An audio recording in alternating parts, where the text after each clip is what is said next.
Senior صحافی اور column نگار حامد میر نے کہا ہے کہ سچ تو یہ ہے کہ برطانوی سازشوں کے نتیجے میں قائم ہونے والی اسرائیلی ریاست کو امریکہ کے بعد اگر کسی ملک کی سب سے زیادہ حمایت حاصل ہے تو وہ بھارت ہے۔ قائد اعظم پر انگریزوں کے ایجنٹ ہونے کا الزام لگانے والوں سے پوچھا جانا چاہیے کہ محمد علی جناح انگریزوں کے دشمن فلسطینی مفتی امین الحسینی سے خط و کتابت کیوں کرتے تھے اور اسرائیل کے قیام کے لیے برطانوی سازشوں کی مخالفت کیوں کرتے رہے۔ اپنی ایک تحریر میں حامد میر بتاتے ہیں کہ فلسطین اور کشمیر کا آپس میں بہت گہرا تعلق ہے۔ آج مقبوضہ کشمیر اور بھارت میں مسلمانوں کے ساتھ وہی سلوک ہو رہا ہے جو اسرائیل نے فلسطینیوں کے ساتھ روا رکھا اور اس ظلم و ستم کا رد عمل حماس کے حملے کی صورت میں سامنے آیا۔ علامہ اقبال نے فلسطینیوں کو بہت پہلے ہی بتا دیا تھا کہ تیری دوا نہ جنیوا میں ہے نہ لندن میں، فرنگ کی رگ و جاں پنجہ یہود میں ہے۔ فیض احمد فیض نے تو فلسطین کی تحریک آزادی میں اپنے قلم کے ذریعے حصہ لیا اور 1980 میں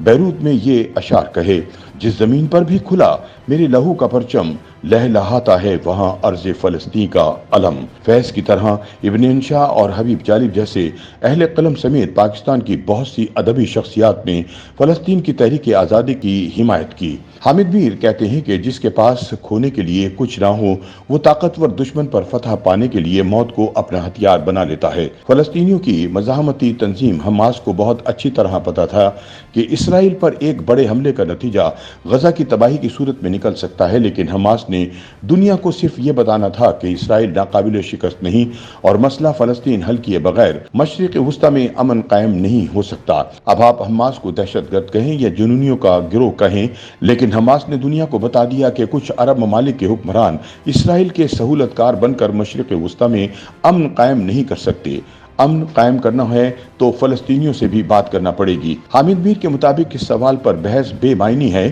کہ اسرائیل اور امریکہ کی طاقتور انٹیلیجنس ایجنسیاں حماس کے اتنے بڑے حملے سے کیسے بے خبر رہیں۔ حماس کی تاریخ یہ بتاتی ہے کہ شیخ احمد یاسین نے تنظیم آزادی فلسطین PLO کے سربراہ یاسر عرفات سے مایوسی کے بعد حماس قائم کی تھی۔ احمد یاسین کو 2004 میں اسرائیل نے نماز فجر کے وقت میزائل حملے کے ذریعے شہید کر دیا تھا، لہٰذا حماس اور اسرائیل میں کسی بھی قسم کی مفاہمت کا کوئی امکان نہیں۔ اگست 2021 میں افغانستان سے امریکی فوج کے انخلا کے بعد یہ طے تھا کہ فلسطین اور کشمیر میں مزاحمت کی چنگاریاں دوبارہ بھڑکیں گی۔ حامد میر بتاتے ہیں کہ مفتی امین الحسینی فلسطینیوں کی تحریک مزاحمت کے بانیوں میں سے تھے۔ مفتی اعظم فلسطین کی حیثیت سے انہوں نے علامہ اقبال، قائد اعظم اور مولانا محمد علی جوہر سمیت بر صغیر کے کئی مسلمان رہنماؤں کو مسئلہ فلسطین کی اہمیت سے آشنا کیا۔ 2006 میں امریکی CIA نے ان کے بارے میں ایک خفیہ رپورٹ کو ڈی کلاسیفائی کیا جو 1951 میں تیار کی گئی تھی۔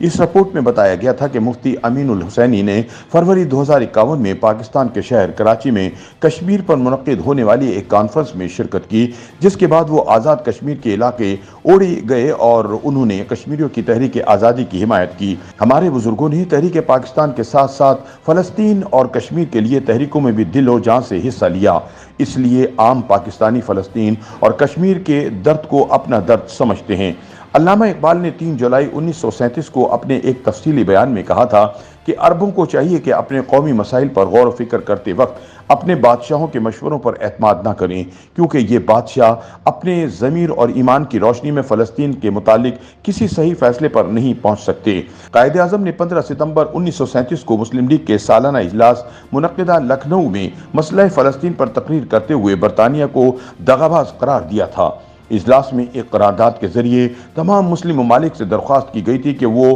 بیت المقدس کو غیر مسلموں کے قبضے سے بچانے کے لیے مشترکہ حکمت عملی وضع کریں۔ پھر 23 مارچ 1940 کو آل انڈیا مسلم لیگ کے سالانہ اجلاس منعقدہ لاہور میں بھی مسئلہ فلسطین پر ایک قرارداد منظور کی گئی۔ حامد میر کہتے ہیں کہ ان حقائق کو ان صاحبان کی توجہ کے لیے بیان کیا جا رہا ہے جو دعویٰ کرتے تھے کہ قیام پاکستان تو دراصل انگریزوں کی سازش تھی اور قائد اعظم نے 23 مارچ کی قرارداد انگریزوں سے تیار کرائی۔ اگر قائد اعظم انگریزوں کے ایجنٹ تھے تو انگریزوں کے دشمن مفتی امین الحسینی سے خط و کتابت کیوں کرتے تھے اور اسرائیل کے قیام کے لیے برطانوی سازشوں کی مخالفت کیوں کرتے رہے؟